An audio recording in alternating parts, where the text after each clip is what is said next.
The forum is organized and hosted jointly by the Institute of Economic Affairs and the Austrian Institute for European and Security Policy, the AIES, which is where you can see Michael here. Then just in terms of a quick brief, I know most of you already know, but the IEA is a public policy think tank.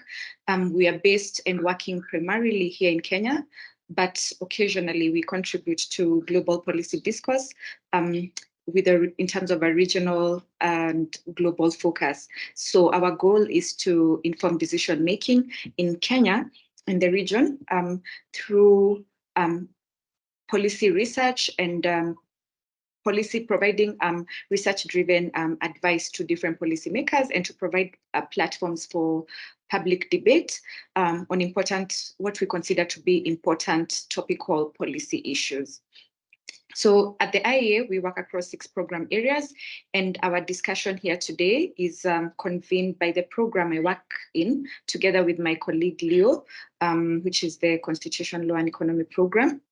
And then for a brief, our partners, the AIES, basically they've been conducting research on various issues regarding the European Union and European integration process, and their focus, which Michael can correct in case I don't get this right, but their focus lies primarily on European security and defense policy, but takes an interdisciplinary approach where they use a network of researchers focusing on political, economic, social, and military institutions. They also engage with civil society as well as international organizations. Excuse me.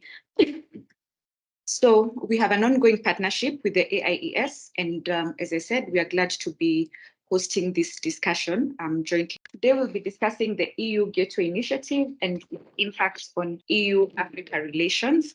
That's the topic of our discussion today. And basically the focus, we'll have 2 presentations for today. The first part of our discussion will be to dissect what the EU Global Gateway Initiative is in the first place, where Michael will make this first presentation. And then the second part will be, we will share our analysis of what the implications are, the implications of this strategy on EU-Africa relations. And this presentation will be made by my colleague Leo. As the presentations are ongoing, I'll invite those of you who will have any questions to note them down. We have a chat box on this platform, so please note them down and we can respond. Our speakers will respond during the plenary session, and then we will also allow you to ask your questions verbally during the plenary session. So that's in terms of the background. So with that said, I'd like to invite our first speaker. Briefly, Michael is currently the director of the AIES, and he has undertaken considerable research focusing on the analysis of hybrid threats, cyber attacks, and disinformation campaigns. He's, as the director, in addition to his management tasks, he's also investigating European developments on a geopolitical, national, and social political level, and is actively involved in scenario analysis at the AIES. So that's his background, and he can, of course, tell us more. So Michael, I invite you to make the first presentation, then we'll come to Leo. You'll have about 25 to 30 minutes. You're welcome. Thank you very much. Thank you for the introduction, Jacqueline. With no further ado, I'd like to present the very lenient, very strict and straightforward structure of today's presentation that I have provided. So first of all, I'd like to give everyone an overview and some general information on the Global Gateway Initiative, what it is, what its focus areas are, how it has been developed over the last couple of years, because it's a relatively new initiative, as we know, and then go directly into the Africa-focused investments and initiatives of the Global Gateway Initiative, going then also further to current developments regarding Africa. And I thought that we'd leave the challenges and opportunities to the discussion, because I would be very interested also in hearing everyone's input and hearing your questions, your concerns, so we can have a more interactive engagement as well, especially probably when it comes to challenges and opportunities of the Global Gateway Initiative. That would also be, in my opinion, the good bridge into Leo's discussion, going into the implications for EU-Africa relations. But let me start with explaining very briefly how the global development agenda has shifted in the last couple of years. So if we go to the recent past, at least the last 10, 20 years, we have seen that there has been quite a shift in how development is understood and is applied. So in the 2000s, especially in the time of the UN Millennium Development Goals, we all remember that time, the process has been relatively bureaucratic, relatively technocratic, based on achieving several series of local level social goals. That time, the Paris Declaration on Aid 2005 and the UN Millennium Development Goals, they were decisive factors. And that has, of course, changed over the last years, especially also with the Sustainable Development Goals, with the UN Agenda for 2030, because today we see development and development initiatives as a broader perspective, acknowledging that challenges and developments are expanding in their scope, that we cannot only look at sector-specific or local goals, but we have to take a broader point of view, including economic, climate, environmental, political, institutional, and security dimensions into how we understand and therefore how we also implement development agendas. More funding was also made available not only from the public side, but also from the private development funding from the private side. And therefore, we can also see a more close relationship between public-private funding instruments today than in the past. And this is where we are basically with the Global Gateway as well, the Global Gateway Initiative that was launched by the European Union in September 2021, and that entails these new forward-thinking, forward-looking approaches, which we will go a little bit into detail in this presentation as well. So what is basically the Global Gateway Initiative?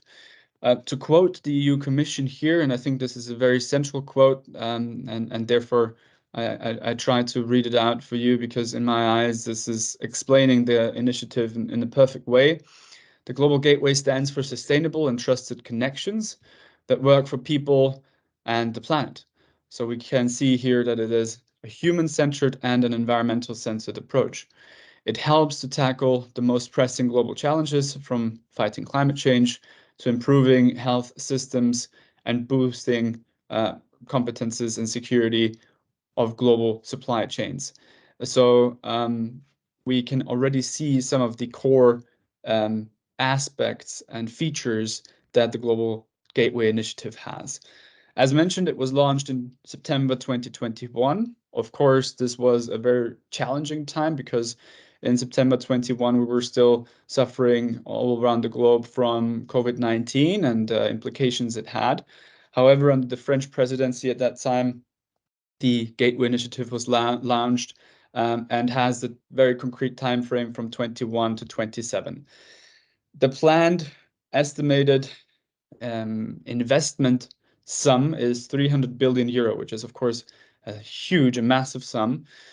And it builds up upon the EU's Council resolution of July 21, a globally connected Europe, through the Team Europe, which includes member states, EU financial institutions, national and national development financial institutions. So we have this three-pillared approach between member states and financial institutions from both member states and the EU to build up the entire planned investment of the Gateway Initiative.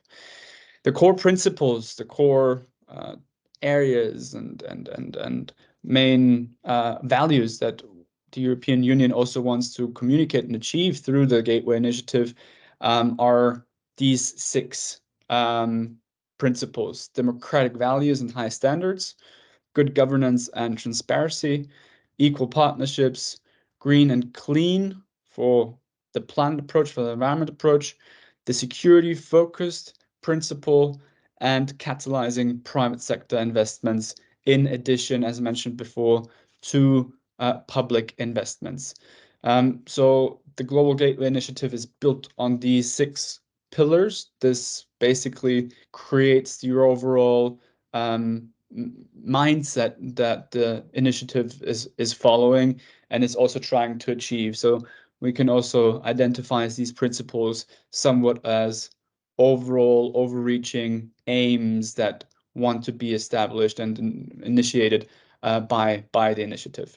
When it comes to the finances, as mentioned, the total sum is estimated up to 300 billion euros for 2021 to 27. And this sum is composed of different aspects, different parts. So up to 135 billion euros worth of investments will be made possible by the European Fund for Sustainable Development Plus, including a new initiative within the European Investment Bank that would bring another 25 million to the table. Then we have around 18 billion euros of grant financing under other EU external assistance programs, and approximately 145 billion euros planned investment by European financial and development finance institutions.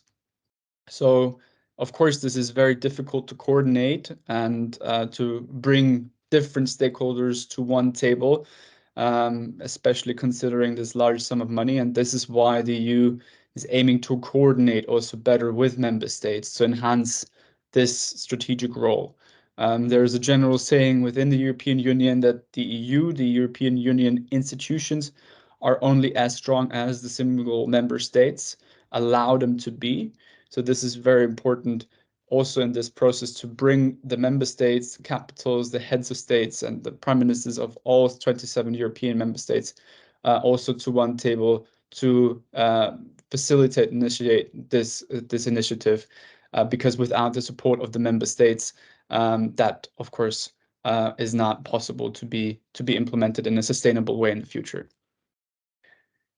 So the geographical areas, the Global Gateway Initiative has 3 main geographical areas that it's focusing upon: Latin America and the Caribbean, the Middle East, Asia, and the Pacific. And for those 2 geographic areas, the Commissioner President von der Leyen has announced the global investments made by the EU and member states will be amounting to approximately 45 billion euros for Asia, Pacific, Latin America, Caribbean.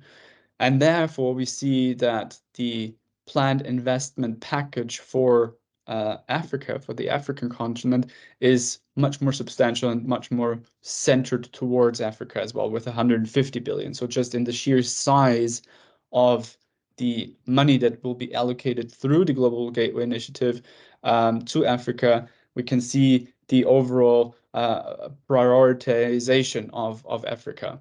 Half of the planned budget is going directly to Africa in order also to be a symbol, a tangible symbol for the new embedded, renewed EU-Africa relationship, which is also symbolized, which is also expressed by the announcement from the EU Commissioner President von der Leyen and the African Union President Sol that the African Europe program will be the first regional plan under the Global Gateway that is going to be initiated.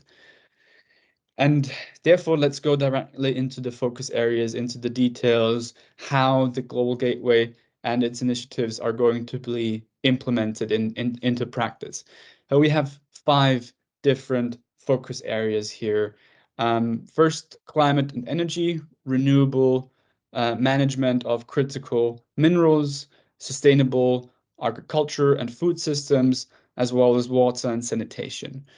Then we have digital technology to improve digital infrastructures, but also to establish regulatory frameworks that protect the safe and the fair use of new digital technologies, as well as skill building, which is of course related to education and research, the access to quality education and vocational training. Then we have also healthcare, the security of pharmaceutical supply chains, the development of local capacities, and transport, railroad, port and airport networks, logistical centers, and also other multi-domain platforms. And as you can see probably from these focus areas, they're very interlinked and interconnected to one another. Without transportation, you cannot have secure supply chains for healthcare. Without climate and energy, you cannot facilitate transportation or enhance digital technologies, which again needs education and research. So in my perspective, and I'm very sure that this was also the main understanding and mindset of the European stakeholders when initiating the Global Gateway, these sectors, these focus areas are very interconnected to one another, and therefore probably we cannot prioritize only one or two here, but we have to see them as a whole set, as a more comprehensive set, which again is mirrored by the new approach of development to see development not sector specific, but again on a more overall basis in order to have a clearer framework and a clearer picture how development works, but how these different sectors are also interconnected and interlinked to one another. So let's go to the Africa-focused investments. And I'd like to quickly give you an overview of these 5 focus areas within regards to the African investments, starting with the EU Africa Investment Package and the focus on digital technology. So the ambition here, and we have an ambition for basically all these focus areas for digital technologies, the ambition by 2030 is to accelerate universal access for all people living in Africa to reliable internet networks and safe and secure connections wherever they live. That means strengthening secure digital connections between Europe and Africa, as well as across Africa through different means. And especially the focus lies here on submarine and terrestrial fiber optic cables in order to enable the better, faster, and more secure internet connection, which is also then combined with cloud and data infrastructure, with people-centered regulatory frameworks for promoting digital transition and establishing enhanced principles of trusted connectivity, such as data protection. Here, of course, the European Union can also be seen as a quite good example when it comes to data protection because of the EU's forefront in protecting privacy data, also digital data, through many different initiatives that have been established in the EU in the past. When it comes to the digital technology and especially these cables, I'd like to show you just this one simple image with one of the main initiatives being the EU Africa Gateway cable, also called the Medusa cable. You can see it here in blue, which should be directly connecting the European continent with the African continent, and then its extension through the Euro-African Gateway, through additional regional fiber optic cables in Africa, and the Africa-Europe Digital Innovation Bridge. Good. Going to climate and energy. Here, the ambition by 2030 is very clear: to increase the renewable energy generation capabilities by an additional 300 gigawatt. So currently, we see that by between 2011 and 2020, fossil fuels power generation capabilities when it comes to fossil fuels in Africa and sub-Saharan Africa was roughly 77% of the entire power generation capacities. For 2021 to 2030, and for that time frame, especially until 2027, which is the time frame until the current time frame for the Global Gateway, that should be completely reversed to over 80% of renewable energy power generation capability, which is, of course, a massive and very ambitious focus, and it requires a lot of initiatives here as well. So I'm personally not skeptical, but trying to be realistic, that maybe this aim and this ambition could be too ambitious, um, considering as well the difficulties when it comes to supply chains, when it comes to raw materials, also the dependencies on other countries, the uh, geopolitical developments with regards to not only China, but also Russia in gaining access to critical raw materials that would be necessary to enable this green transition. However, this is the ambition by 2030. And of course, this would also mean that, as we can see on the right side here, that this would level the cost of electricity by technology in Africa. So at the moment, we see that solar power, but also wind power, is relatively more expensive in US dollars than the ambition for 2030 is estimating.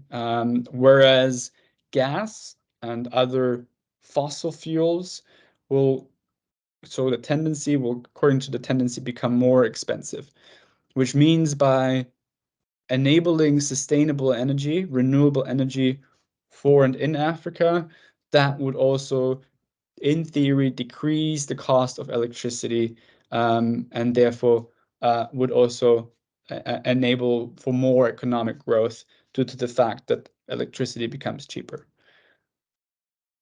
Okay, let's go to climate and energy, which is, of course, very closely connected to what we have seen before.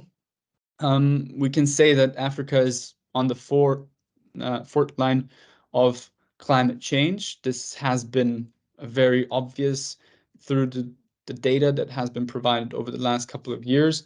And the European Union, of course, is quite aware of that as well. And therefore, climate and energy are being combined together in the Global Gateway Initiative as one of the focus area. So climate resilience and disaster risk reduction is also one very important aspect here, with the Team Europe initiative on climate adaptation, on resilience in Africa, based on, first of all, understanding and then managing risk, disaster risk, which also requires, of course, greater investments in disaster risk reduction. So this should be also mentioned here, that under climate and energy, these aspects certainly are also very important.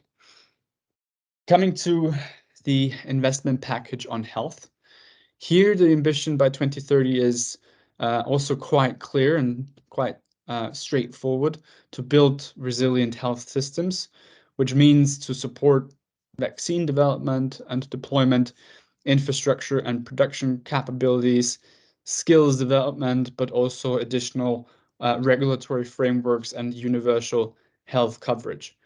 This means also to strengthen the supply chains, but also the manufacturing capabilities when it comes to medical and pharmaceutical goods and systems, but also medical and health technologies. Here, one specific aspect that I'd like to point out, which is a core aim and a core strategic focus of the global initiative as well in the health package, is sexual and reproductive health and rights, which aims to provide sexual and health production rights amongst girls and young women, to implement more commitments on the education sector as well. As mentioned, education, health, climate, energy, they're all very interconnected. Therefore, in the education research, aspect, the focus lies on skills and vocational education and training institutions. So that means that more regional teaching and teacher programs for Africa should be established, such as, for instance, the Education Quality Improvement Program in Sudan, that's aiming to ensure that Sudanese children can continue to have access to quality education. And that also includes training and teaching for educational staff to prepare the teachers, the staff themselves better, because they're at the forefront of education and the education of children. So when you prepare teachers better, that will also have a positive trickle-down effect on the local population, on the children that consume this education. Then it comes to the global partnership for education. That means also to empowering girls and vulnerable groups through education, to counter also the rise of inequalities, and to have a process established towards gender equality.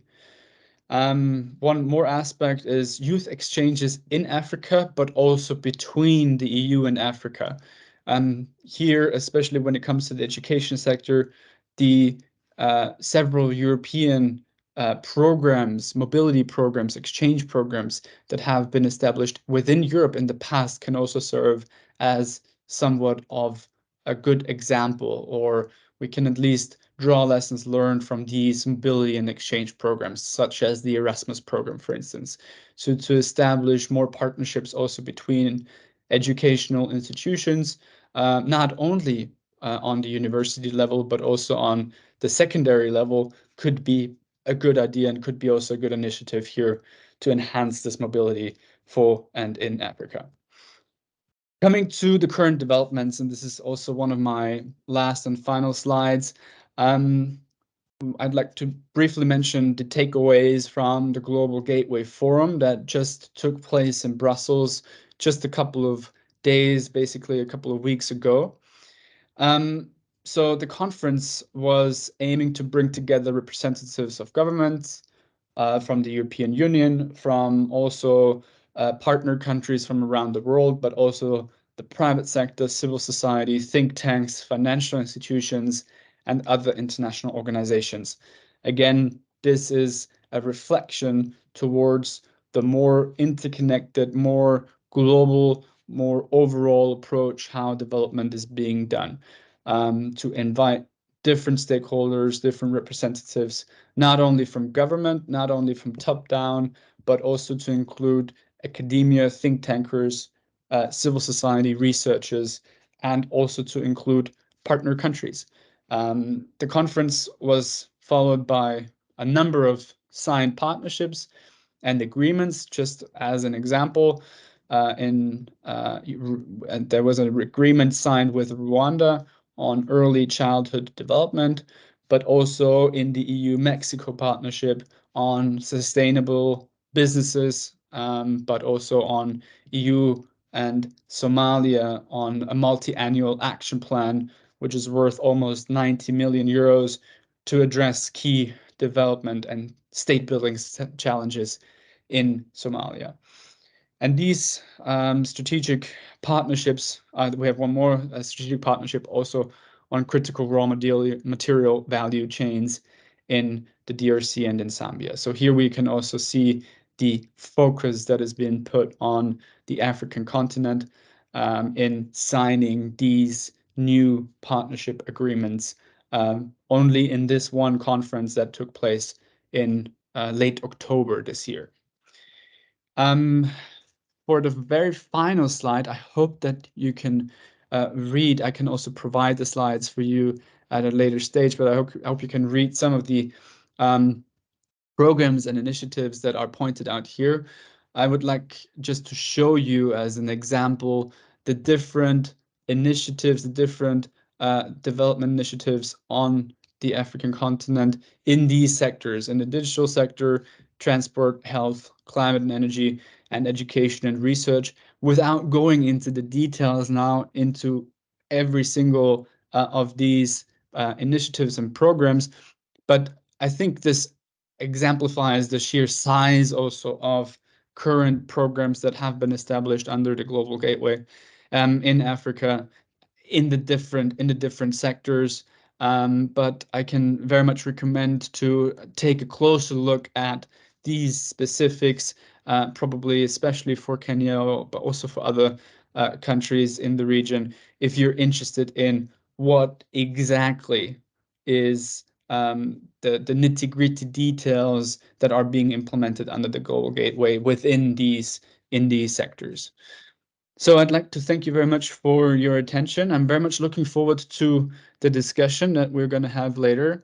And as mentioned, I'd like to go a little bit more into the details, probably of challenges and opportunities, if time allows. But I'd like to hand over now to you, Leo, for your presentation. And I'm very much looking forward to the discussion. Thank you very much. Thanks, Michael. Leo, you're welcome. My name is Leo Kimboy, and I'm work in the program. I'm a program officer. I work together with Jackie in the Law and Economy program. Given that Michael has given us a complete breakdown of what is the EU Gateway Initiative, what the program intends to achieve, the timeline, the resources, like almost the entire scope of the program. Now, it's imperative to ask ourselves, given that some of the most developed economies in the world, given the EU's leadership role at the global level, what could be done different, or what are they getting right, or what are they getting right, and or what could be done differently? So now our response will be on the areas of scope. Our response will also be on the primary focus, the Africa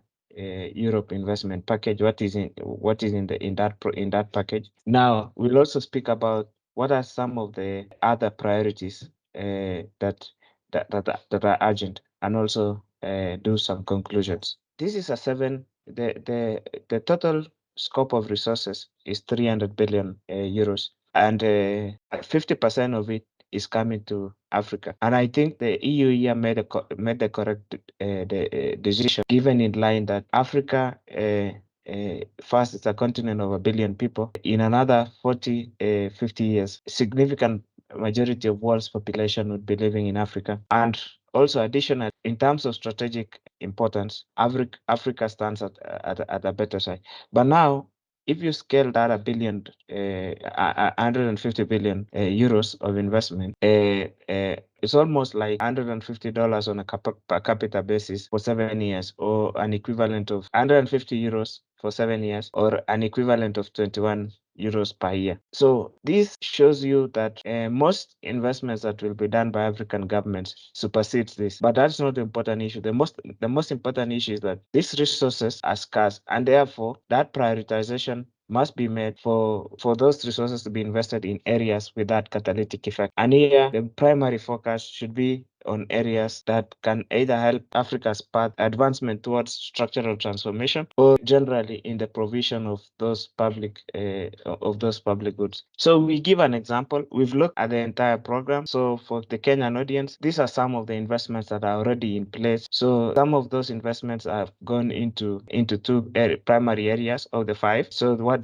they call the Human-Centered Digitalization Initiative in Kenya, and this is now the investments to construct fiber optic infrastructure and last mile connections to undeserved areas. So what they are doing here is what most people would say last mile. Another thing to add that we noticed in reading the entire EU Global Gateway Initiative, you see that those programs are made with two considerations. One is to address historical iniquities, and then most of those programs are structured with the purposes of improving equity, and equity from gender all the way to geographical in most places. So these are two. So that human-centered digitalization initiative is not just focusing in primary urban areas, but also focusing in extending that connection to schools and those who are underserved in the current framework. The second part is now what we call the Northern Strategic Transport Corridor, and that transport corridor is a series of investments towards roads from all the way from the port to as far as Rwanda, Burundi, and DRC. So they're lightening up the region, and the main argument they've given, and which we think is the correct one, this is one of the busiest transport corridors in the sub-Saharan Africa. So, and that in EU is in putting the resources to that is opening up that region. So this is to just show, and that portal that they have allows you to search across all the 19 countries in Africa that EU have already committed those investments towards these initiatives listed in the program. So in the Africa-Europe investment package, these are organized along these priority areas. So for infrastructure, they have that digital transformation, energy, and here is the green transition, and then also transport. For health, it's actually access to vaccines, medicines, and health technologies. And then education is categorized together with skills, and here it's those youth exchanges that Michael spoke about. Additionally, also other direct investments that they'll be making to some schools in specific countries. Michael already gave an example of Sudan, also other schools in the education system in the North Africa, and then the climate change and environment. So those are primary areas. And I think if you look at the broader principles and what is in the Africa Investment Europe package, you see that synthesis and the recognition of some of those challenges that Africa has already been factored in. But we all still have our own views on what we'd give some examples on what could be done to better this kind of resource sharing matrix. Now, for us as economists and as professionals and as the Institute of Economic Affairs, and also just like other think tanks that are interested in advancement of these global commons. If the EU was to set pace for developing global commons, what would be the guiding principles? And we have three things. One is the global public good, and then the national public goods, and then policy that support economic integration. So largely because at the national level there's still some challenges that countries face, but mostly if you look at it in principle, especially for sub-Saharan Africa, those common basic things that any government is required to make investments are things that those investments have not been made. Either they're facing other challenges like the public debt distress, or in essence some level of state failure. Now if you take that dimension, so you know that global public goods, just like the local or national public good, they must be non-exclusive and non-rival. And here it's just to say, if you provide those goods, you'll not be able to other people tend to enjoy them, and therefore, and then on the other side is that if you provide for one person, the other person will not be able to enjoy them. And these goods are characterized by free rider problems, spillovers, but also they are short-time horizons, which is those investments need to be made in 5 years or less. So, and given that the EU Gateway Initiative has a resource component of 150 billion euros, and it's over a shorter period of time, we feel that this is one area where this kind of investment should be made. So for those global public goods, you know that the marginal cost, investment cost is lower than the marginal benefit. So therefore, most firms have opted out of that. Those are things that we feel that the EU largely in providing those different financial models of investment should consider, especially in Africa.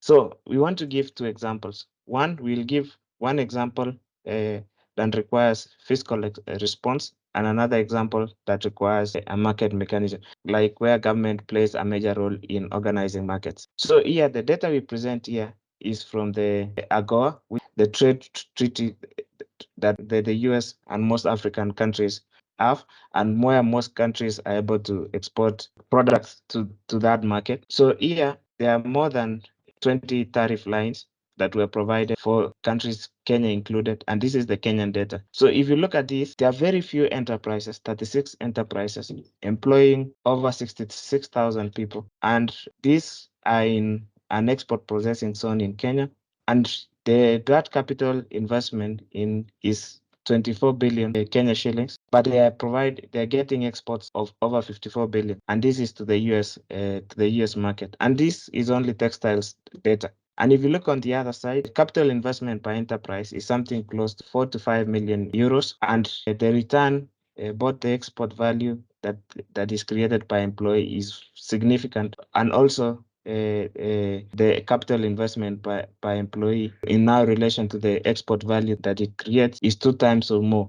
So this is a model, the AGO model, is now where the US government brought forth by opening up its markets to countries across the world, but now so Kenya included, and this has been able to create this kind of substantial benefit and bring forth this kind of employment. Now, another example that we want to give is that requires fiscal response is now the investment in education, and in particular, so we presented two charts. The first chart is the one that shows the share population in Kenya as of 2019 by highest level of education completed. And if you see the chart, the highest, the blue bar with the highest, close to 50% of all Kenya, the highest level of education that they had was the primary school level of education. And then 24.5% of the entire population, around 43 million, then had secondary education. And it goes all the way to those who have no education. On the other side is from an analytical report produced from the census, and it shows three different the school attendance by three levels. Those who are at school, out of that 43 million, across 5 different census years from 1979 to 2019. Now, beginning with those who are at school, those who've left school, and those who've never attended school. One positive thing that you notice is that the number of those who've never attended school fell from 51.2% in 1979 to 16.4% in 2019, and that's significant progress. The second issue that you notice is that the number of those at school or left school in 2019, the number of those at school and those who've left school, the number of those who've left school was for 2.2%, which is higher than those who are at school. And this has two challenges. One, that a significant, so the EU Gateway Initiative speaks about education and skills, and here they are looking at giving those investments through youth exchanges and the rest. But here we are just showing a problem, for example, from using the Kenyan data and where we understand, and this kind of data that we understand the most is that if we are able to direct using that the agenda setting level at the global level, you're able to bring this issue into the global stage, and this Kenyan data could be representative of most African countries, with the exception of those few small countries that are able to make those relevant investments, like Botswana and the rest. But this data shows that school attendance in Africa is still a significant policy challenge, and those who leave school or those who fail to transition to secondary education is still a significant number. And if you were to get that generational change that the EU that is in the EU gateway, this is one area you'd make investments in, because to be able to, so in Kenya, mostly in Africa, primary education is almost universal, but secondary education is still a little bit far, and this is shown by the data that we presented. So this is one area you could make secondary education. We all know that most of those Asian countries were able to form those industrial clusters when they raised investments in secondary education. But generally, even in the service sector, as economies become more complex and economies transition from that the share of agriculture in an economy reduces to a smaller part, and the economy transitions to light manufacturing and service sectors, a little bit of higher education would be required to sustain that. And this is one area that could be made as that investments could be made. And this is representative of African, largely representative of African education. So other things, so other issues that we show, we recognize that one of the things that in the EU Global Gateway Initiative is that the EU is planning to to put together all those, consolidate all those programs that are under Erasmus, those scholarship programs and those exchanges.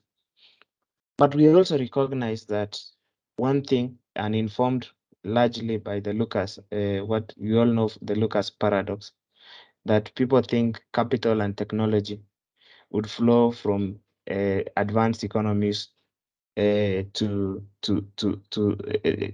flow from advanced economies to LDCs, but that is largely not true. However, for us, we think that as part of this concession that the EU is giving, a university's twinning program would be an important aspect of improving both first the level of education technology, the level of university education, but secondly, the know-how in specific areas from material science, whether it's mineral and raw material use. You can only improve material science departments if you want to. So just to give context, one component of the EU Global Gateway Initiative as a component on what they call sustainable raw material, mineral raw material use. Here, one of the ways to help African countries improve is to have that training program, and that training program allows, for example, by universities in Europe providing that expertise, people with 40 years of experience in various fields to come to Africa to set up this kind of labs, and that the kind of labs that they have on the other side. And so that kind of twinning program is to improve human capital element, and that is the only way that you're able to transfer those skills in a faster manner. So, for example, to give an historical context, there's one of the successful farms in Kenya, Indian farms in Kenya, in pharmaceuticals, improved the way they were able to improve that kind of field is to offer scholarships for people to go to India to be able to study and bring that technology back. So the university's training program is one way. Another part is the disease control part. Here we've seen that the focus of the program is to provide access to medicines, vaccines. But in Africa, one of the biggest challenges is that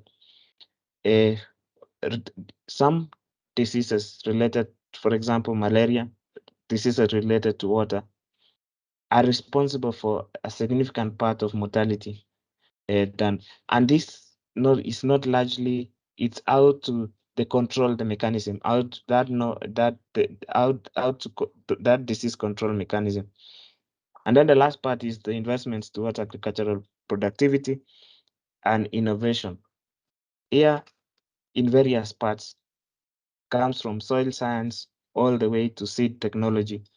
So those are areas that investments could go to, that allows, because one of the constraints that we require is that the most technology that people have now is that resource of land, and that ability to improve that productivity is something that would significantly change the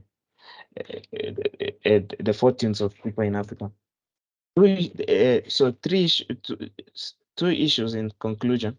One of them is that we've said the amount of resources is a little bit low, 150 billion euros for sub-Saharan Africa, for the kind of projects and the kind of ideas and inspiration that so, and that can also be both an opportunity for growth, but also that shows the limits of this program. The second part is that duration.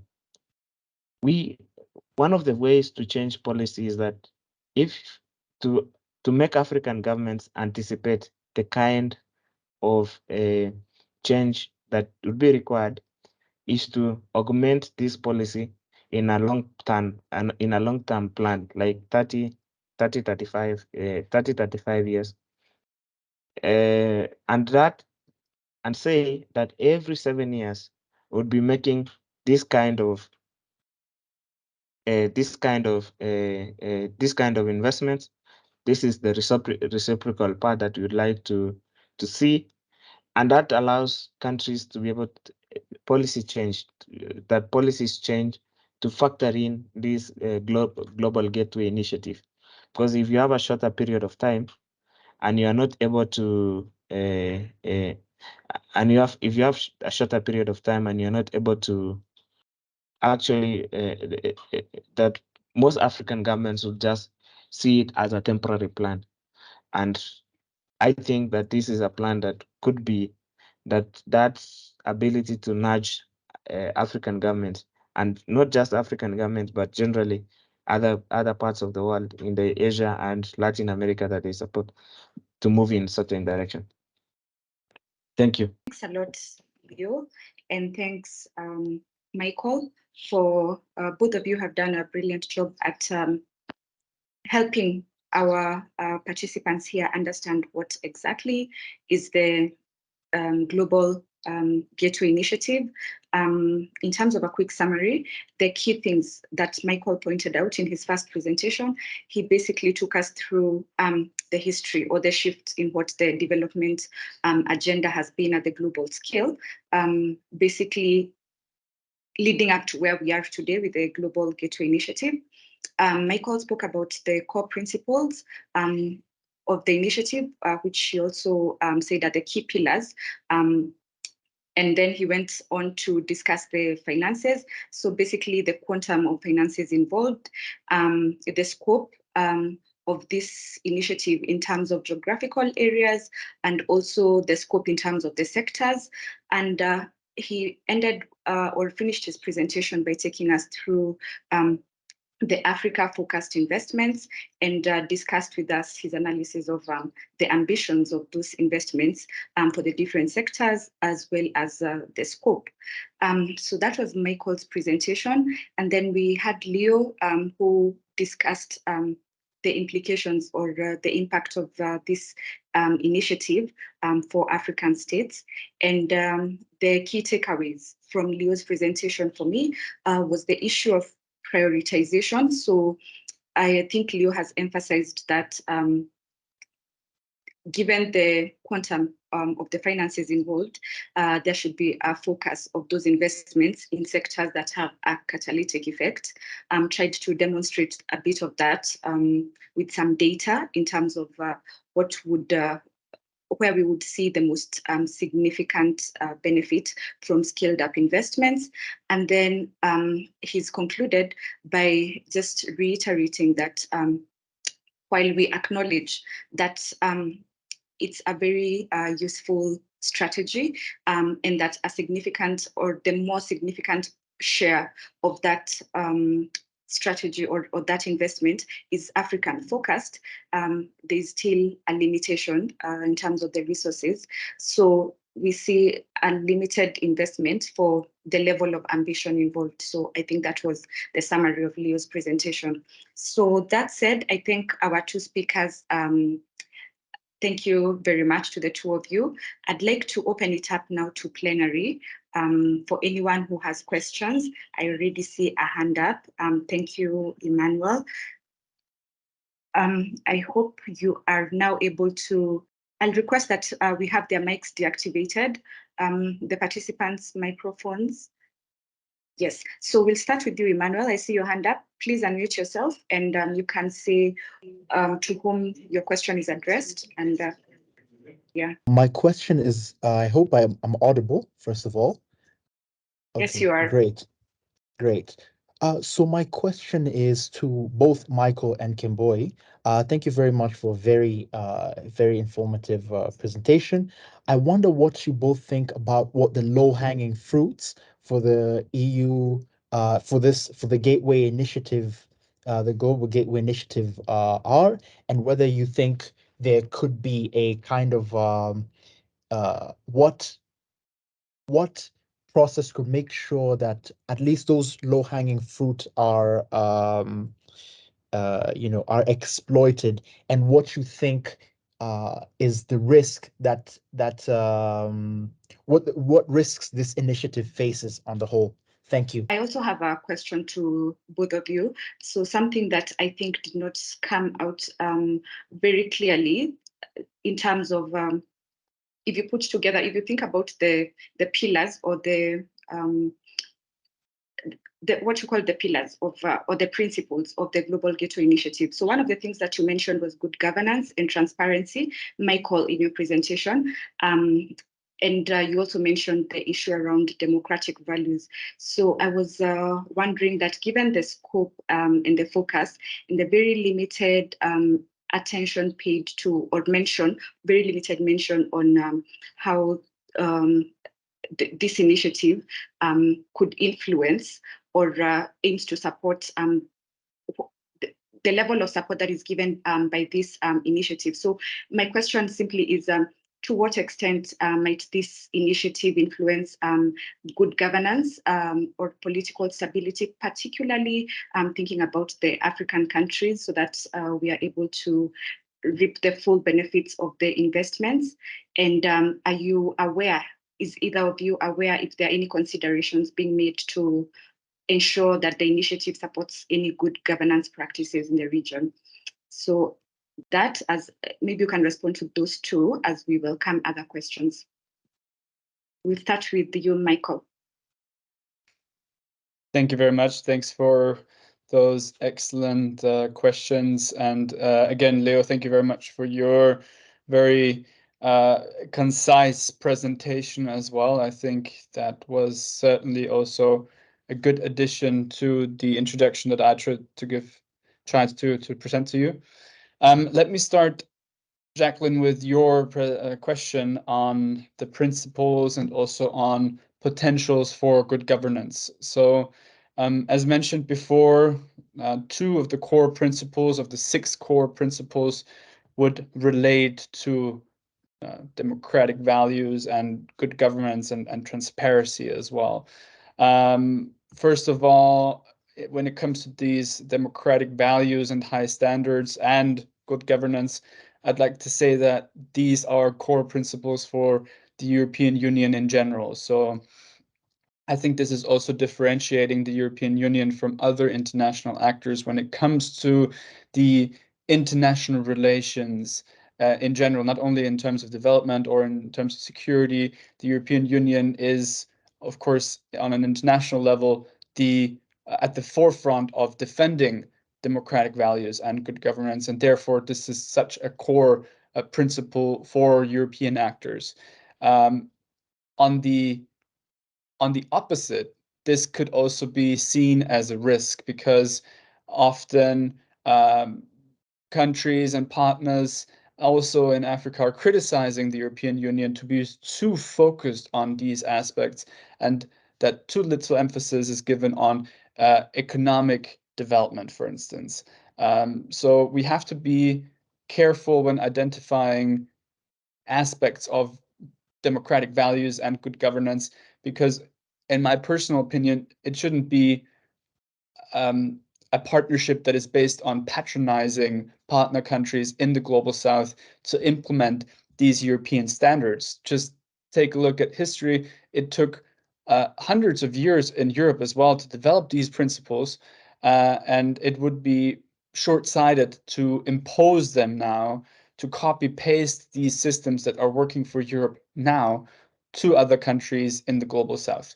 However, when it comes to implementing these democratic values, these principles of good governance, also in the Global Gateway Initiative, for instance, aspects can include that infrastructure projects are based, for instance, on rule of law, that human security, social security, workers' rights are being upheld, that all these social aspects that are very important also in Europe when it comes to the individual safety of workers, of people that are implementing also these projects, that international norms and standards, including, of course, also human rights, are being upheld, and that all investments are being made in this mindset of ethical human rights principles. And also when it comes to the governance, and when it comes to partnering with the political elites of partnering countries in Africa, that there is a priority on transparency, on accountability, on also simply financial stability and sustainability, that these investments in these countries are adhering also to principles that we have in Europe, keeping in mind, of course, that that could be a burden for some. I hope I did answer this question. Do you have any remarks, any follow-up, Jacqueline, on that? No, I think you've answered it pretty clearly. Thank you. Low-hanging fruits from Emmanuel's question is that much of the investments are going directly much of those investments are going directly to some of urgent areas, like in some other countries. So in Kenya, for example, 100 megawatts of a power plant might not be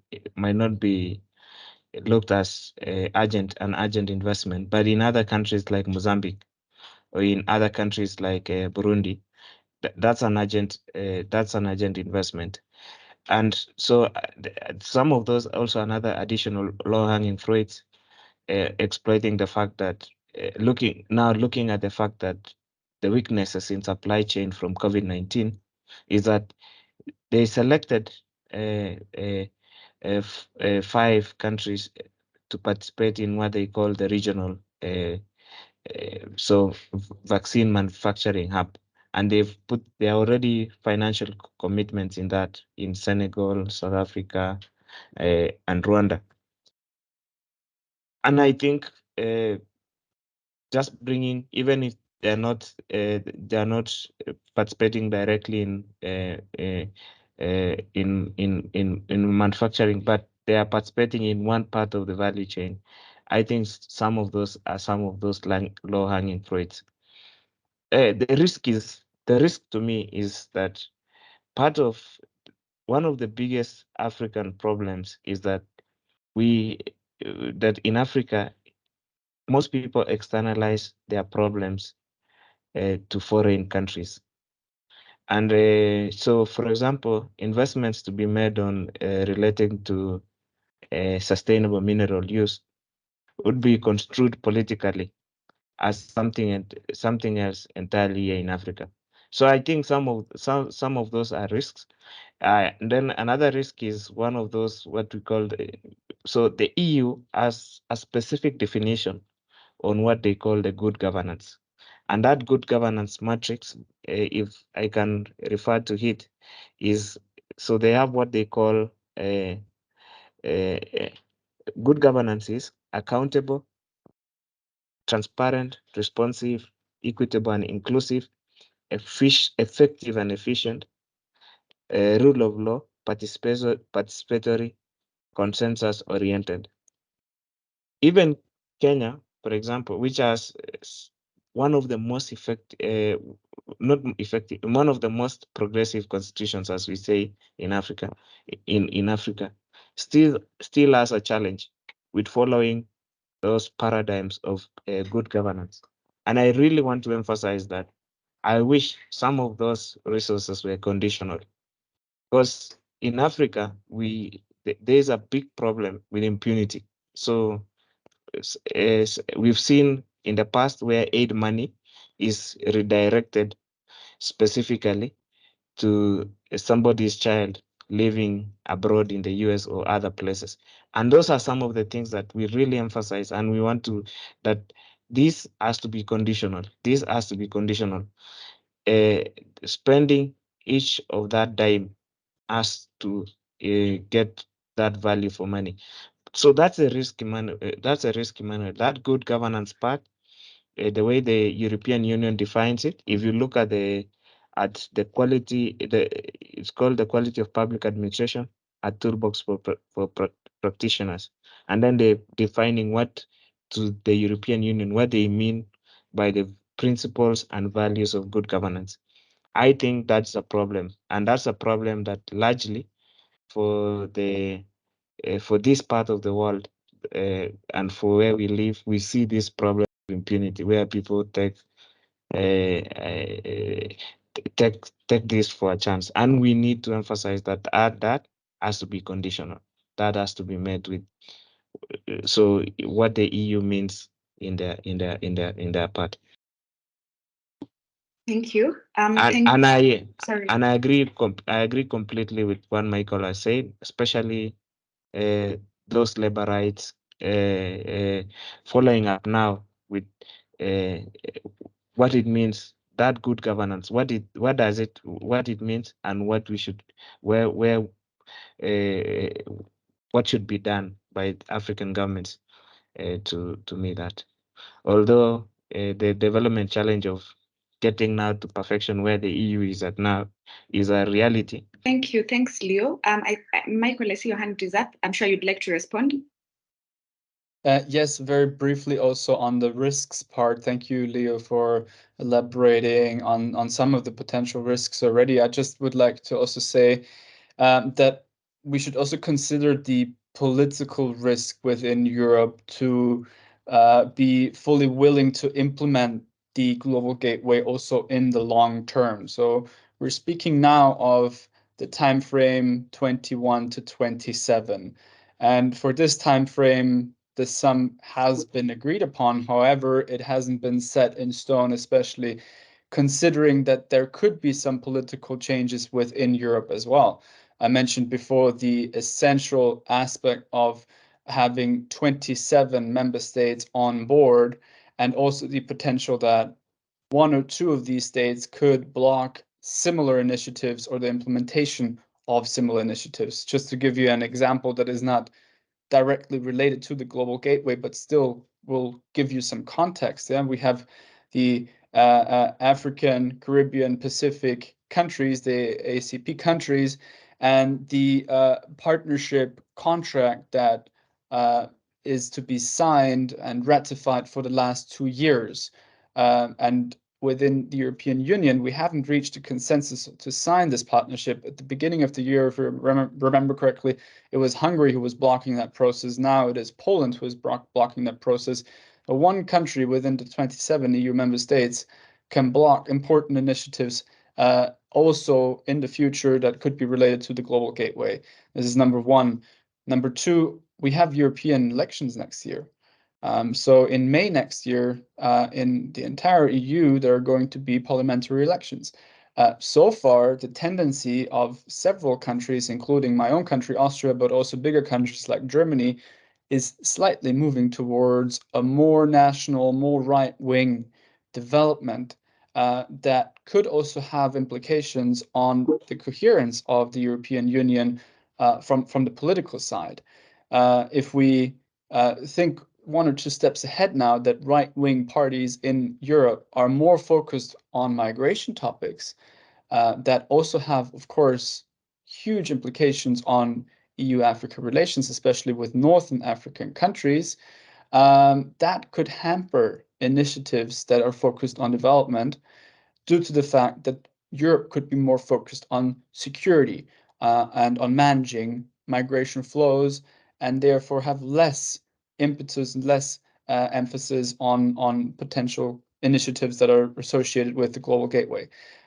So even the period of time now between 21 and 27, the period that we're in right now, is in my eyes a little fragile when it comes to implementing these development initiatives and also the investments that have been mentioned in that sense. I've seen several other questions, but I don't want to take too much of my time.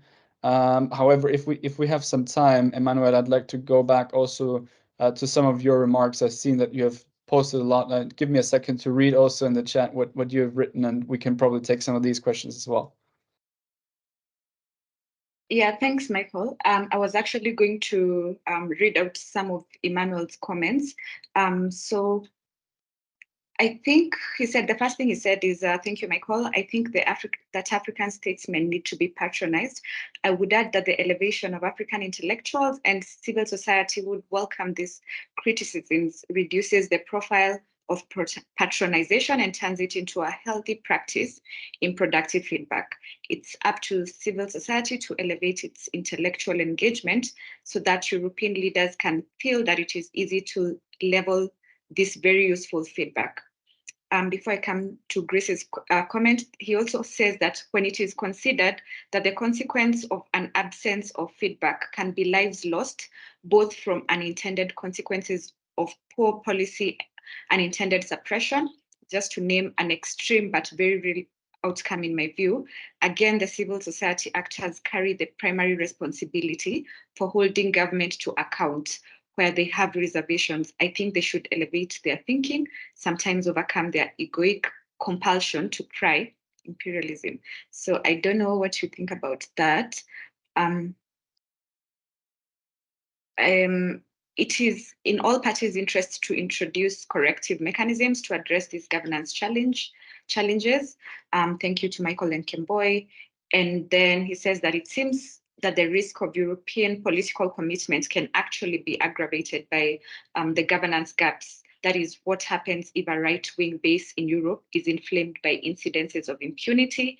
That is, it is discovered that the cash is misappropriated. What happens if European and African authorities do not take the time to carefully explain to European audience the migration implications of African development or underdevelopment? So would you now like to attempt to respond to that? Michael? Yeah, sure. I think there have been many very important and critical aspects that have been mentioned here in these remarks and also in these questions. Probably we need one or two more sessions to go in depth when especially discussing migration implications of development or underdevelopment in Africa. Let me give you a couple of thoughts on your remarks. First of all, absolutely. So it's important to cooperate more closely with civil society actors. I do agree that they hold responsibility over the government's accountability and holding the government accountable for its accountability, basically. So we have strong civil society in European countries, not in all, but I would say in most of them, that understand that role that they bear in a democratic society. The people in a democratic society, represented not only through the government, but also through civil society agents, are the backbone of a democracy, absolutely. However, that of course also takes time. And there are initiatives also when it comes to the Global Gateway of enhancing the cooperation between different stakeholders, involving the civil society. As mentioned before, also in the recent summit, civil society actors have been present. I would say this is a very important aspect that we should highlight at this stage, especially when we talk about the role that civil society has in this whole process. So just on a general summary remark, I think that what we have also learned in the development of how development initiatives are being executed over the past decades, it's not only a government-to-government process.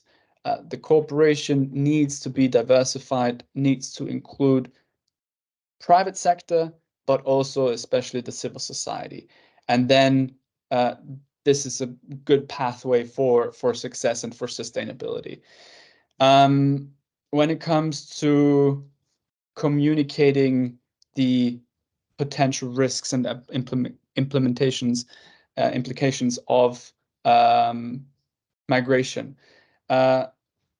In Europe, we are faced with the challenge that the issue of migration is super emotionalized and very politicized within the public discourse in most of the European countries at the moment. maybe less so in Northern European countries because they're less affected by migration. But even in Sweden, even in other Northern European countries, there is a development that would also support this trajectory, that an emotionalized and hyper charged atmosphere of talking about migration is present at the moment. So based on that, to talk about migration in a sober, fact-based manner has almost become impossible. And therefore, it also needs more action from think tanks in Europe, but also think tanks and corporations between European and African entities to focus again on the facts.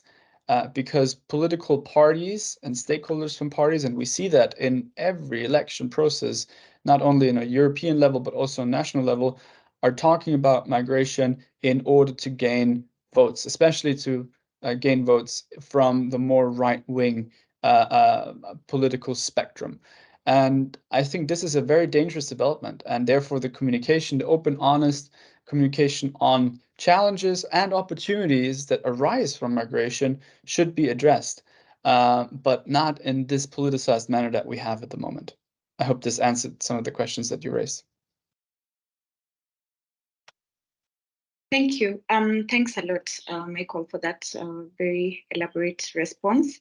So, Leo, I don't know if you'd like to add anything to that before I come to the last set of questions. Would you like to add to that? No. All right. So there was a comment. Hello, Grace asked, what organizations are you partnering with in Kenya and how can one join in the partnership in education sector? So Grace, I'm not sure if you mean what organizations is this, if your question is with regards to the Global Gateway Initiative, or if your question is with regards to the two institutions here, and maybe you can elaborate. Would you like to ask your question verbally, Grace, if you're still here?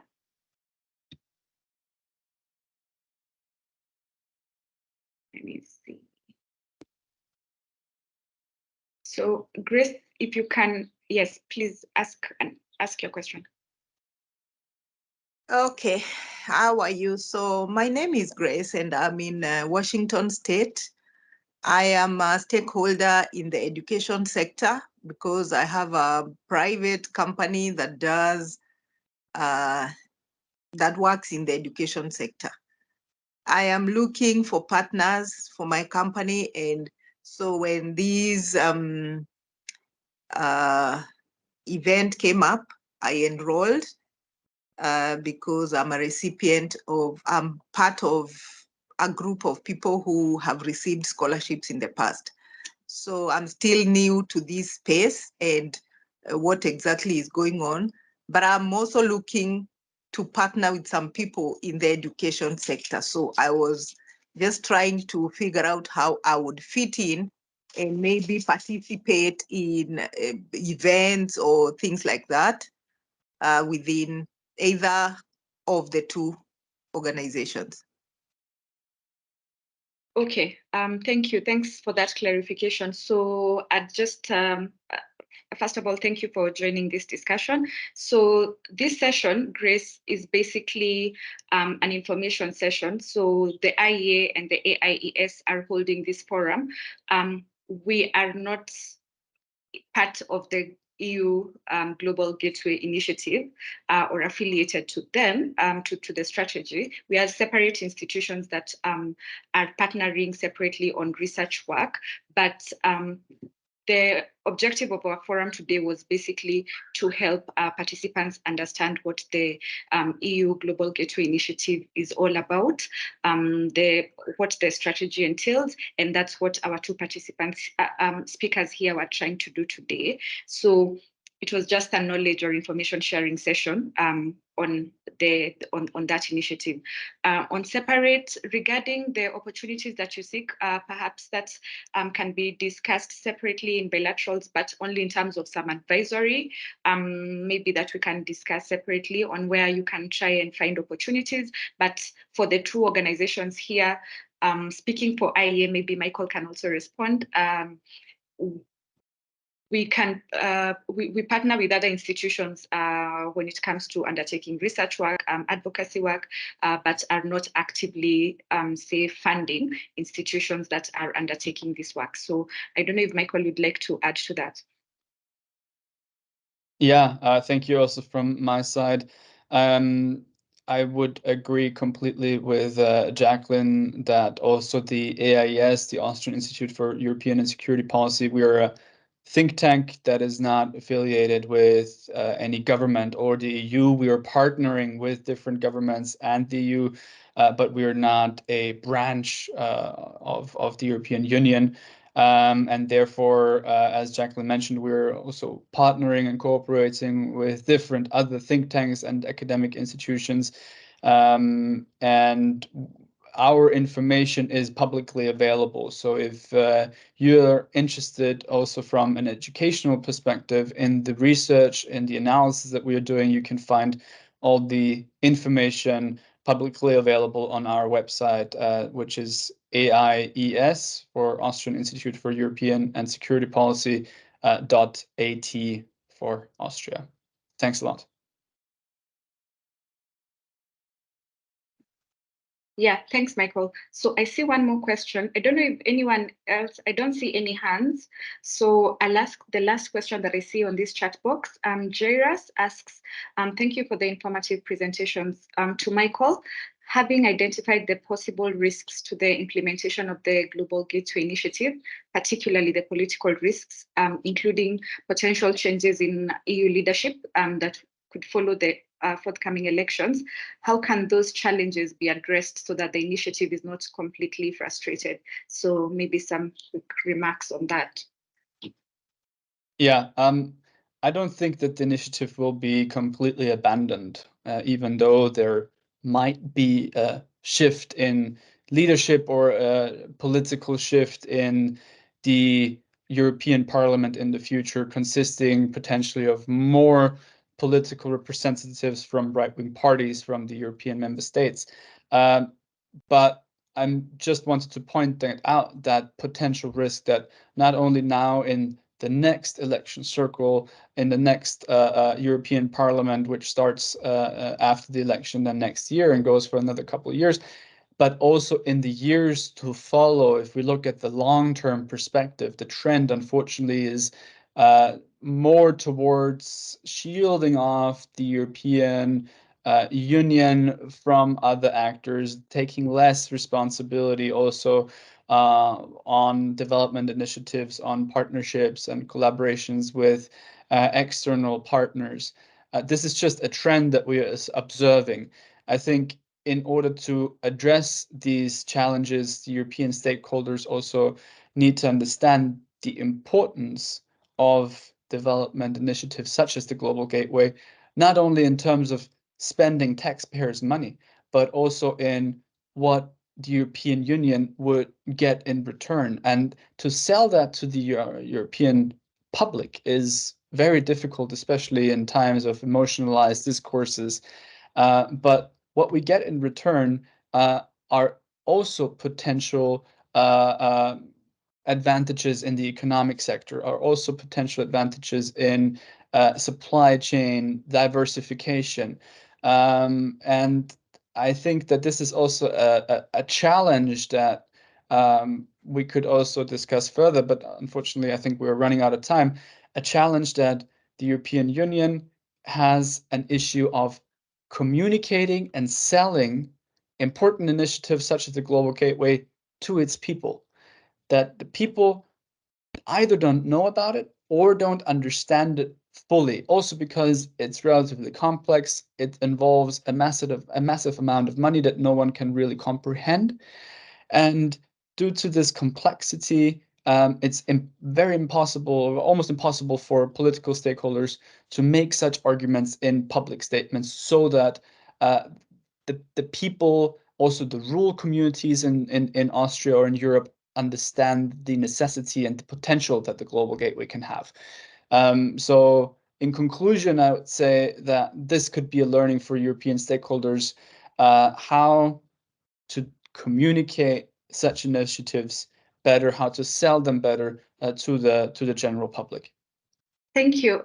Thanks a lot. I think we'll wrap it up here. But before we do the closing remarks, I'll ask Leo to make any final remarks before I come to Kwame and Michael.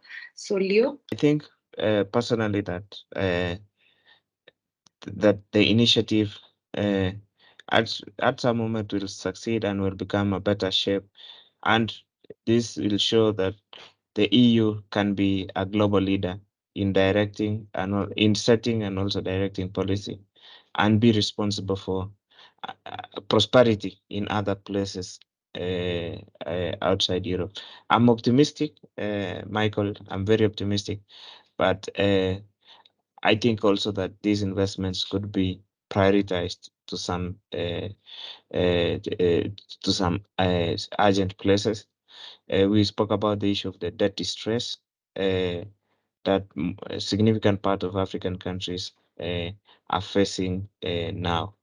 So, so thank you, and I hand that back to you, Jackie. So before I come to Kwame, I'll come to Michael.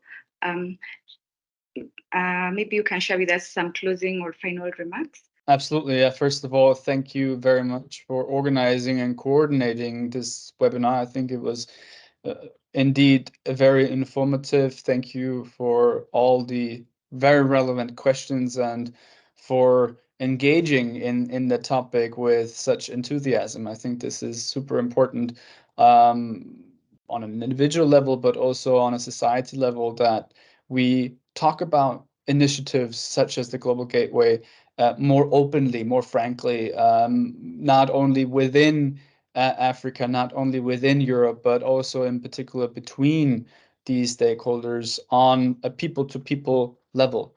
I think without that people-to-people connection, development initiatives in general are doomed to fail, because then the European stakeholders sit here in Brussels or Vienna or other capital cities without either communicating or understanding with partners on the African continent. Yeah, I think this connection, this personal connection, should be at the forefront also for future initiatives, not only on the governmental level, but also on the civil society, also on the private sector level, in order to be indeed comprehensive and sustainable. And I hope that through this webinar and hopefully other webinars that will follow in the future, we made a small contribution to that fact, and I'm very much looking forward to collaborating with you in the future as well. And yeah, thank you very much again. Thank you. Thanks a lot, Michael. We truly appreciate your availability and your interest and support for this. So finally, I'll invite Kwame, IECU. So thanks, Leo and Michael, for this conversation. I think it's, as you all say, it's just a starter.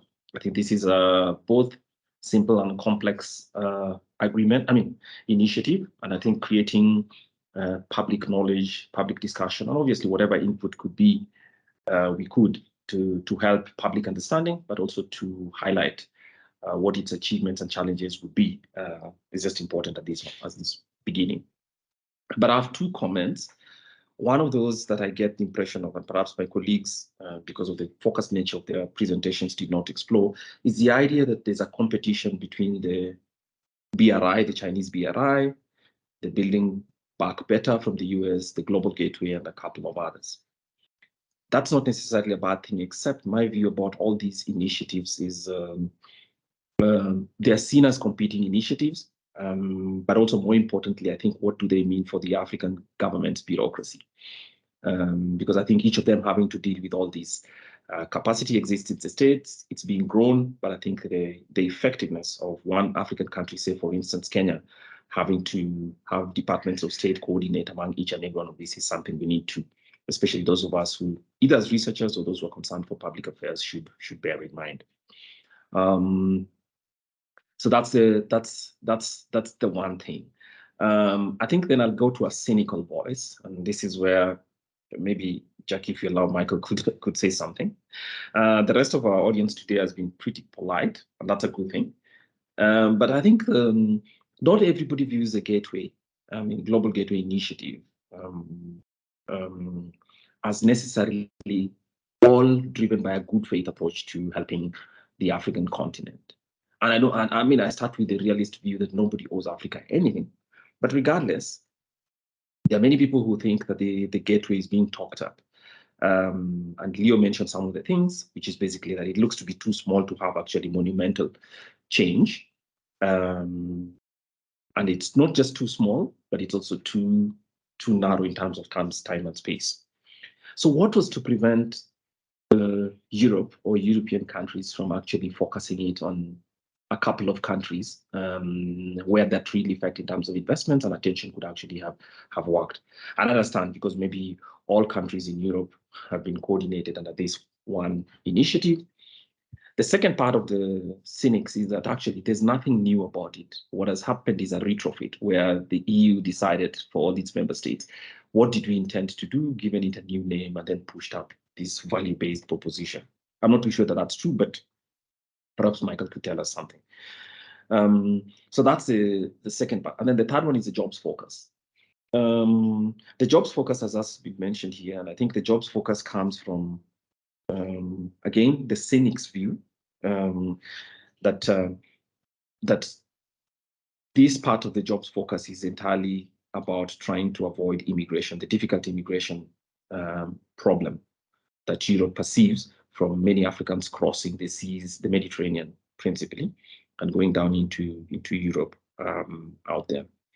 And Michael, this is where my challenge comes. I think European populations are perfectly entitled to the feeling that they don't want, I won't use the word invaded because that's a bit crude, but they're perfectly entitled to the view that, look, they want only people who look like themselves to work and cross, and come in within their countries. That's fine. But then again, immigration, especially the illegal one, is going to happen regardless. I'd have thought that the EU, can you all hear me? I hope I didn't lose my. Yes. Okay, fine. We can hear you. Okay, I'd have thought that the EU would have used this opportunity to actually open up a global conversation around immigration and migration of people, because I think there's that subliminal fear by European people and the governments as well, given the kind of governments that are getting elected. And perhaps this was an opportunity to use this conversation to actually just open up conversations. Because let me tell you, for instance, the reason I find that Europe needs to lead with this, it's not only the most proximate area to Africa among the other continents. Of course, Asia is on one side, but it's a different dynamic, is that 95% of African immigration is within African countries. So the amount that goes to Europe and all those places is actually like 1.5% to 2%. And if it's causing so much trouble and such apprehension, then in my view, perhaps a conversation about how immigration and especially immigrants who are looking for economic opportunities could be handled, or some global compact for what is acceptable ways to deal with it would have been opened.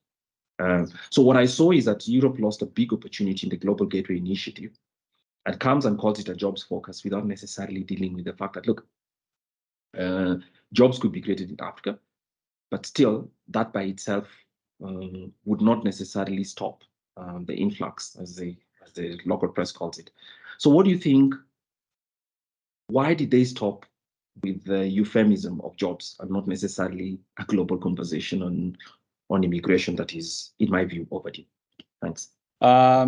Very relevant questions indeed. Let me address a couple of the remarks that you have made. First of all, that the Global Gateway Initiative doesn't look very new and focuses on topics and priorities that we've heard also in the development discussion in the past. Yeah, that's right to some extent. I agree also with you to some extent here. But I believe that the reason for it is because the discussions that we've had in the past that are still so relevant for today haven't been fully resolved or haven't been fully comprehensively addressed also in the past. This is why we're still talking about equality. We're still talking about equal rights and also economic development. I think that the point of view of development and also the application, the implementation of development has changed a little bit to, as mentioned, have a more comprehensive, a more holistic approach. If that is still the answer and if this is the right way to move forward for the future, I don't know that, but I believe that there is some novelty to it, although the issues and the topics that are being addressed are similar to the ones that we have addressed already in the past. That is true, with probably the exception of the technological development aspect, which due to the fact that the European Union for the last couple of years is focused more also on green energy, green transition, and with that on digitalization and new technologies, that this has probably also not been addressed to that extent that it is today. On the second part on migration, this is a super relevant discussion and is being held at different levels in Europe at basically all the time. Because you mentioned that to some degree the population should be or could be entitled to stop migration and to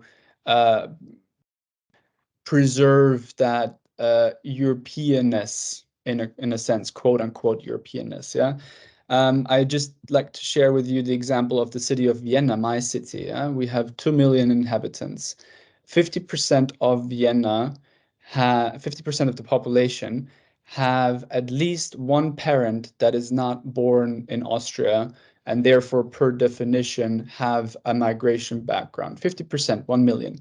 And of that 50%, of course, not all of them are resembling the typical, stereotypical Austrian looks. Yeah, so we have a lot of people who have migration background from the Middle East, from Turkey, also from Northern African states that have been integrated over the last decades to the Austrian society. And still, Austria's capital, Vienna, is regarded for the last consecutive years as the city with the highest living standard in the whole world, according to a couple of polls and some index. So we have a city that has a very high level of migration background, not necessarily only from Europe, and a level of very high standard of living, and that goes hand in hand. That is not a contradiction. However, I agree with you when it comes to addressing illegal migration. This conversation definitely is necessary also on a global scale, because Europe alone or European stakeholders alone will not be able to sufficiently address this question by themselves. They need to have that conversation with partners at the international level. And I agree with you that this conversation should be enhanced in the future. I cannot tell you the exact reasons why we haven't reached that point yet. I can just tell you that within the European Union, there is already relatively divided political landscape where not only the 27 European member states can agree on a unified migration strategy. Now we've had some consensus that is, however, quite fragile. And as mentioned, countries that have the tendency to vote more right-wing politicians to represent them might also hamper this process in the future, that they go from a European solution, European strategy on how to handle migration and illegal migration to a more nationalistic approach. So just keeping that in mind, it will be even more difficult to have this conversation, not only amongst the 27 European member states, but also on a more globalized level. Just mentioning that difficulty that such a conversation brings along. Nonetheless, certainly we should handle this conversation with due diligence, with a very careful approach, because I believe that the current trend also shows that it will become a more prominent issue for the European Union also in the future, also when we move closer towards 2100. I hope this answered some of the remarks, some of the questions that you've had.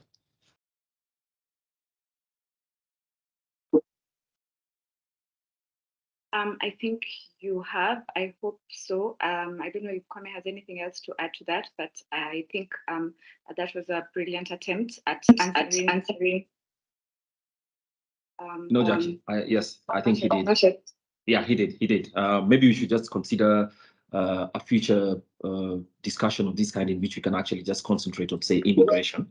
What are the problems? Because I think even if we can't reach solutions, but I think just finding out why are the problems, and people in Europe and other parts of the world, generally immigration is not a really, really easy subject. So I think just exploring why those fears exist. Some of them might be perfectly legitimate, others may not be, but they are real fears, and they're used for political mobilization. So we can just have that discussion. But thanks a lot, Michael, for the candid conversation. Yeah, thank you. So I was just adding that it was a brilliant attempt at answering very difficult questions. So as he has said, which is what I was also going to say, it seems very clearly that this conversation has set tone for likely future discussions, which we will have. So on behalf of the IEA, again, we thank you very much. The AIES as our partners. And in conclusion, we also thank all the participants who've been here. I think we had a higher number at some point. We've overstayed by around 9 minutes. So to those of you still on this call, we are very grateful. We hope this has been useful to you. Someone asked if the presentations and the recording will be available. So yes, for both presentations, we'll share shortly after this session. We'll also have the recording available on our YouTube platform, as well as the AIES platform. So on behalf of the IEA, again, we thank you very much. Remember, the IEA is a membership institution. For those of you who'd like to join, please be in touch with our communications team, and they will lead you on how to do that. So without taking much any more of your time, I would like to end it here. I think we can give a quick round of applause to our two speakers today for a job well done. Thank you, everyone, and have a good afternoon. Thanks, Michael. Good afternoon. Thank you so much. Thank All the you. best. Thank you. Thank you. Let's talk soon again. Thank you. Yes, Mike.